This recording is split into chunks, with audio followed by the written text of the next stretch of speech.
नमस्कार विद्यार्थी मित्रांनो, सर्वांचं वेलकम आहे आपल्या स्मार्ट स्टडी कट्टा 2.0 या चॅनलवरती.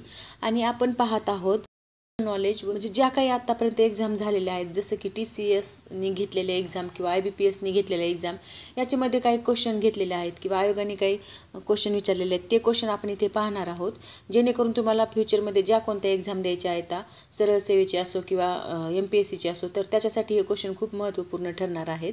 तर चला तर मग पाहूया वन बाय वन क्वेश्चन. तर पहिला क्वेश्चन आहे आपला, खालीलपैकी कोणते विधान बरोबर आहे? आपल्याला बरोबर विधान ओळखायचं आहे. तर बघा, पहिला ऑप्शन काय, वरळीचा किल्ला हा मुंबई शहरातील कमी ज्ञात असणारे एक ऐतिहासिक ठिकाण आहे. म्हणजे कमी ज्ञात असणारे कसं, म्हणजे जे जास्त सगळ्यांना माहिती नसणारं अशा प्रकारे. तर ते वरळीचा किल्ला हा मुंबई शहरात आहे आणि तो जास्त कोणाला माहिती नाही, परंतु तो कसा आहे, ऐतिहासिक ठिकाण आहे. तर हे विधान कसं आहे, हे करेक्ट विधान आहे. दुसरं बघा, ब्रिटिशांनी वरळीचा किल्ला 1675च्या दरम्यान बांधला होता. तर हे देखील विधान कसं आहे, करेक्ट आहे. म्हणजेच आपले दोन्ही विधान करेक्ट असणारा पर्याय कोणता आहे, 2 नंबरचा. नेक्स्ट क्वेश्चन पहा, मृत्युंजय या मराठी कादंबरीचे लेखक कोण आहेत? तर मृत्युंजय या मराठी कादंबरीचे लेखक कोण आहेत? तर त्याचं करेक्ट आन्सर आहे 2 नंबरचा option, Shivaji Sawant. Next question, महाराष्ट्रातील खालीलपैकी कोणत्या धरणाला मोडक सागर धरण असेही म्हटले जाते? तर मोडक सागर धरण कोणत्या धरणाला म्हटलं जातं? तर त्याचं करेक्ट आन्सर आहे 1 नंबरचं ऑप्शन, वैतरणा धरण. वैतरणा धरणालाच मोडक सागर धरण देखील म्हटलं जातं. आणि वीर धरण कोणत्या नदीवर आहे? तर ते नीरा नदीवर आहे, पुणे जिल्ह्यात नीरा नदी. नेक्स्ट क्वेश्चन पहा, दक्षिण आफ्रिकेतून परत आल्यानंतर महात्मा गांधींनी सत्याग्रह यात्रा कोठून सुरू केली होती? तर पहिलं ऑप्शन आहे चौरी चौरा, दुसरा आहे अहमदाबाद, तिसरा आहे चंपारणे आणि चौथा आहे खेडा. तर त्याचं करेक्ट आन्सर आहे चंपारणे. चंपारणे इथून महात्मा गांधींनी सत्याग्रह यात्रा सुरू केली होती. नेक्स्ट क्वेश्चन, 1857च्या बंडानंतर नानासाहेबांनी डॅश डॅशमध्ये आश्रय घेतला. जे 1857चं बंड झालं होतं त्याच्यामध्ये जे सर्व आपले राष्ट्रकर्ते होते त्याच्यामध्ये हार झाली होती आणि काहींनी पलायन केलं होतं, तर काही चं निधन झालं होतं. तर अशा प्रकारे नानासाहेबांनी इथून पलायन केलं होतं आणि त्यांनी कुठे आश्रय घेतला होता? तर नेपाळमध्ये आश्रय घेतला होता. म्हणजे 4 नंबरचं उत्तर आपलं करेक्ट आहे, नेपाळ. पुढचा क्वेश्चन पहा, खालीलपैकी कोणते सूचक UNDPने प्रकाशित केलेल्या मानव विकास निर्देशांकाचे नाही? तर कोणते सूचक नाही असं विचारले, आहे नाही तर नाही विचारले. तर मग त्याचं करेक्ट आन्सर आहे, बघा पहिलं ऑप्शन काय दिले, अर्भक मृत्यूदर, दुसरा आहे जन्माच्या वेळी अपेक्षित आयुर्मर्यादा, तिसरा आहे शालेय शिक्षणाची अपेक्षित वर्ष आणि चौथा आहे दरडोई GNI. तर ह्याचं कोणतं नाही? तर त्याचं करेक्ट आन्सर आहे अर्भक मृत्यूदर, हे त्याचं निर्देशक नाही, म्हणून 1 नंबरचं उत्तर आपलं करेक्ट आहे. नेक्स्ट क्वेश्चन पाहू, ग्रामीण भागातील सक्षमीकरणासाठी महाराष्ट्र सरकारने सन 2021मध्ये खालीलपैकी कोणती योजना सुरू केली? इथे सन आहे. तर पहिली बघा, मिशन शक्ती योजना, दुसरं नंदा देवी कन्या योजना, तिसरं मुख्यमंत्री लाडली योजना आणि चौथा ऑप्शन आहे महासमृद्धी महिला सशक्तीकरण योजना. तर त्याचं करेक्ट आन्सर आहे महासमृद्धी महिला सशक्तीकरण योजना. पुढचा क्वेश्चन, भारताकडे लांबीचे अंतर्देशीय नौकानयन जलमार्ग कोणते आहेत? म्हणजे किती आहेत? तर त्याचं करेक्ट आन्सर आहे 14,500 किलोमीटरचे नौकानयन जलमार्ग भारताकडे आहेत, 14,500 किलोमीटर. नेक्स्ट क्वेश्चन, संघ लोकसेवा आयोगाची कर्तव्ये, कार्य आणि जबाबदाऱ्या खालीलपैकी कोणत्या एका कलमांतर्गत नेमून देण्यात आलेल्या आहेत? तर संघ लोकसेवा आयोगाची, तर त्याचं करेक्ट आन्सर आहे 320 आर्टिकल, म्हणजेच ऑप्शन नंबर 2, 320 आर्टिकल. पुढचा क्वेश्चन पहा, महाराष्ट्रात किती महानगरपालिका आहेत? तर सध्या महाराष्ट्रात किती महानगरपालिका आहेत? तर ते आहेत 29. ही आकडा पण लक्षात ठेवा चांगला, 29 महानगरपालिका सध्या महाराष्ट्रात आहेत. नेक्स्ट क्वेश्चन, खालीलपैकी कोणाला व्यापार आणि उद्योग क्षेत्रात पद्मभूषण पुरस्कार 2021ने सन्मानित करण्यात आलेले आहे? तर त्याचं करेक्ट आन्सर आहे 1 नंबर, श्री रजनीकांत देवीदास श्रॉफ, हे त्याचं करेक्ट आन्सर आहे. 2021चा पद्मभूषण पुरस्कार विचारलेला आहे. नेक्स्ट क्वेश्चन, आणि हे सर्व क्वेश्चन विचारून झालेले आहेत आणि ह्या क्वेश्चन आपण ह्याच्यासाठी घेतलेले आहेत की ह्याचा जर तुम्ही चांगला स्टडी केला तर काही क्वेश्चन रिपीट पण होतात आणि तुम्हाला एक अंदाज येऊन जातो की कशा प्रकारे क्वेश्चन विचारलेले आहेत, म्हणून आपण ते क्वेश्चन घेतलेले आहेत. आणि जर तुम्हाला याची PDF हवी असेल तर आपलं टेलिग्राम चॅनल तुम्ही जॉईन करू शकता. त्याची लिंक तुम्हाला डिस्क्रिप्शन बॉक्समध्ये दिलेली आहे.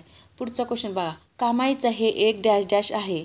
तर कामाईचं हे काय आहे? ते एक तंतू संगीत वाद्य आहे. म्हणजेच 2 नंबरचं उत्तर आपलं करेक्ट आहे. स्ट्रिंग म्युझिकल इन्स्ट्रुमेंट आहे ते. नेक्स्ट क्वेश्चन पहा. तत्वार्थ सूत्र खालीलपैकी कोणत्या भाषेत लिहिलेले आहे?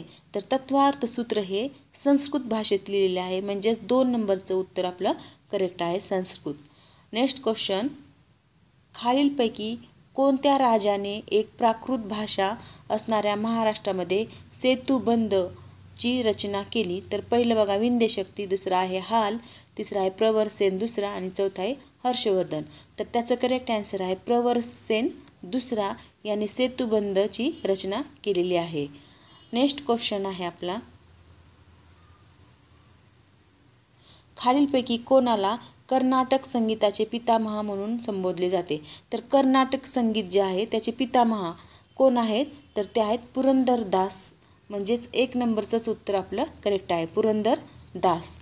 Next question. 17व्या लोकसभेत महाराष्ट्र राज्य किती मतदारसंघाचे प्रतिनिधित्व करते? तर 17व्या लोकसभेत महाराष्ट्र राज्याने किती लोकसभा मतदारसंघाचे प्रतिनिधित्व केलेलं आहे? तर त्याचं करेक्ट आन्सर आहे 2 नंबरचं ऑप्शन 48. म्हणजेच महाराष्ट्रात 48 मतदारसंघातून आपले लोकसभेवर खासदार पाठवले जातात. पुढचा क्वेश्चन पहा. 1857चे स्वातंत्र्य योद्धे आणि महाराष्ट्रातील जिल्हे यांची खालीलपैकी कोणती जोडी अचूक आहे? तर पहिला पहा छत्रपती प्रतापसिंह कोल्हापूर आणि दुसरा आहे चिमासाहेब सातारा. तर ह्याचं करेक्ट आन्सर आहे 1 किंवा 2 यापैकी कोणतेही नाही. म्हणजेच 1 नंबरचं उत्तर आपलं करेक्ट आहे. नेक्स्ट क्वेश्चन काय आहे बघा. त्रिपिटकचा अर्थ काय आहे? तर त्रिपिटकचा अर्थ काय आहे? तर त्याचं करेक्ट आन्सर आहे 3 नंबरचं ऑप्शन 3 पेटारे म्हणजे 3 बास्केट हे त्याचं करेक्ट आन्सर आहे. Next question.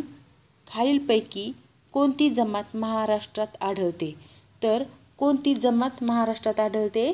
पहिलं ऑप्शन काय आहे आपलं महादेव कोळी, दुसरा आहे कातकरी, तिसरा आहे म्हणजे 2 ऑप्शन दिलेले आहेत महादेव कोळी आणि कातकरी आणि खाली ऑप्शन दिलेले आहेत पुन्हा केवळ 1, केवळ 2, केवळ 1 किंवा 2 यापैकी कोणतेही नाही आणि 4 आहे 1 आणि 2. तर ह्याचं करेक्ट आन्सर आहे 4 नंबर 1 आणि 2. हे दोन्ही महादेव कोळी आणि कातकरी हे दोन्हीही आपल्या महाराष्ट्रातली जमाती आहेत. कारण कातकरी कोकणपट्टीमध्ये राहणार, कोकणात राहतात. आणि पुढचा क्वेश्चन पहा. महाराष्ट्र औद्योगिक विकास महामंडळाची स्थापना डॅश डॅशमध्ये झाली? तर त्याचं करेक्ट आन्सर आहे 1 नंबरचं उत्तर 1962मध्ये महाराष्ट्र औद्योगिक विकास महामंडळाची स्थापना झालेली आहे 1962मध्ये. 23 नंबरचा क्वेश्चन पहा. 2011-12मध्ये दारिद्र्य रेषेखालील व्यक्तींची टक्केवारी ग्रामीण भागात डॅश डॅश इतकी अनुमानित करण्यात आलेली आहे? तर त्याचं करेक्ट आन्सर आहे 25.7% एवढी दारिद्र्य रेषेखालील टक्केवारी आहे 2011-12मध्ये 25.7%. Next question. नगर परिषदांच्या निवडणुका दर डॅश डॅश वर्षांनी घेतल्या जातात? पहिलं ऑप्शन काय 6 वर्ष, दुसरा आहे 4 वर्ष, तिसरा आहे 3 वर्ष आणि चौथा आहे 5 वर्ष. तर त्याचं करेक्ट आन्सर आहे 5 वर्षांनी नगर परिषदांच्या निवडणुका घेतल्या जातात दर 5 वर्षाला. नेक्स्ट क्वेश्चन आहे आपला. खालीलपैकी कोणत्या वर्षी भारतीय रिझर्व्ह बँकेची स्थापना झालेली आहे? तर भारतीय रिझर्व्ह बँकेची स्थापना कधी झालेली? तर पहिलंच ऑप्शन आपलं करेक्ट आहे 1935 साली भारतीय रिझर्व्ह बँकेची स्थापना झालेली आहे. अशा प्रकारे आपण इथे 25 क्वेश्चन GSचे घेतलेले आहेत जे की इथून मागे आयोगाने म्हणजे ह्याच्यामध्ये आयोगाने किंवा TCS IBPS या 2 कंपन्या जेव्हा एक्झाम घेतात त्याच्यामध्ये पण याचा समावेश आलेला आहे. तर अशा प्रकारे हे क्वेश्चन तुम्हाला कसे वाटले आणि त्याचं एक्सप्लेनेशन कसं वाटलं हे कमेंट बॉक्समध्ये नक्की कळवा. आणि व्हिडिओ जर आवडला असेल तर आपल्या चॅनलला लाईक, शेअर, सबस्क्राईब करायला विसरू नका आणि डेलीचे येणारे व्हिडिओ पण पाहायला विसरू नका. Thank you very much.